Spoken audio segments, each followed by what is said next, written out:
It's the Carter Man down in my dungeon. Just got done working out.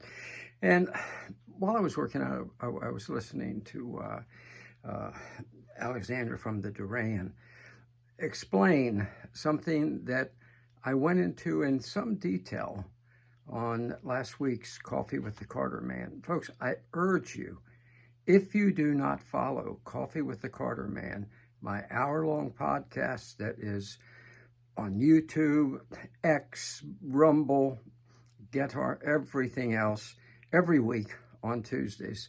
I urge you to do so, not because I want to be popular, not because I want to be an influencer, but because the topics I cover you need to know. Let me just briefly say, this week I'm interviewing the gentleman, longtime friend of mine, who actually wrote the book on the black vote.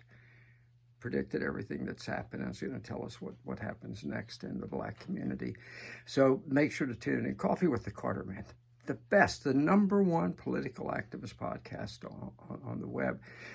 And as I said, before I interrupted myself, last week I talked at some length about Russia's Oreshnik strike on the munitions plant in the Ukraine. And I made it clear, we cannot take this lightly. Now, let me make a point. I'm not saying we need to retaliate. For God's sake, no. What we need to do is stop the proxy war in the Ukraine. Stop killing Ukrainian youth. 600,000 young people Zelensky has sent to their death, knowing, all the while him knowing it was a futile effort, but he was making a fortune. Never forget, he just bought his wife a $5 million Bugatti with your tax money, okay? You have to kill another 100,000 young people. So what, sweetheart, you got your Bugatti. It's sick. So I'm not saying we need to retaliate for Russia's Oreshnik strike. What we need to do is get the message that's been sent. Let me make clear. As I said on Coffee with the Carter Man, that weapon just didn't rubbleize a munitions plant that was blocks long and 3 stories deep, okay? It turned it to dust. And that was without munitions-filled warheads on the 36 warheads that hit that plant. Yeah, 36 off one hypersonic missile. Okay, we have nothing like it, and as Putin said, we can't stop it. Okay, it's arranged to hit everywhere in Europe. So Stormer and Macron ought to knock off the nonsense and stop poking the bear. And so should Joe Biden. Biden, just get the hell out. Stumble, mumble, bumble your way out and stop everything you're doing. We don't want to hear any more from you. We don't want you to do any more. That guy is more than willing to start World War III if he can be a wartime president. And that's what he's doing with it by provoking Putin into using the Oreshnik missile. And Putin made clear in a speech just the day before yesterday, every time he is attacked by the United States, an attack of missiles are an attack by the United States on Russian territory, he's going to unleash more of the Oreshnik missiles. And he made clear, this time they're going to, as he called it, the decision-making centers in Kiev. In other words, their White House, their parliament buildings, bye-bye Zelensky, bye-bye Bugatti, okay?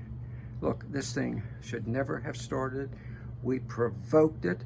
We lied to Putin in the Minsk agreements twice. We staged the Maidan color revolution when we overthrew Ukraine's elected government. We broke our word to the Russian leaders on Ukraine being in the NATO and putting missiles right on Russia's border. We did it. And Ukraine is the one that for 14 years killed thousands, as a matter of fact, 14,000 pro-Russian Ukrainians in the Donbass. So look up the history. Everything I was telling you true. But more important, check out the Oreshnik. Let me close with this. In my talk on Coffee with the Carter Man, I said, folks, I found a source that explains in detail what this strike is, what it does, and what the Oreshnik missile is. It's called Millennium 7. Look it up. I discovered it and realized this is incredibly credible. And now I've learned from sources that the engineer, not a star, not an influencer type, you'll see that when you look at it, okay, that engineer is given private information by the Russian government because he's one of their conduits in which to help other people know just what's going on in terms of weaponry. Okay, in terms, the guy's doesn't preach the Russian doctrine. He doesn't say Russia has to win. He simply talks weaponry.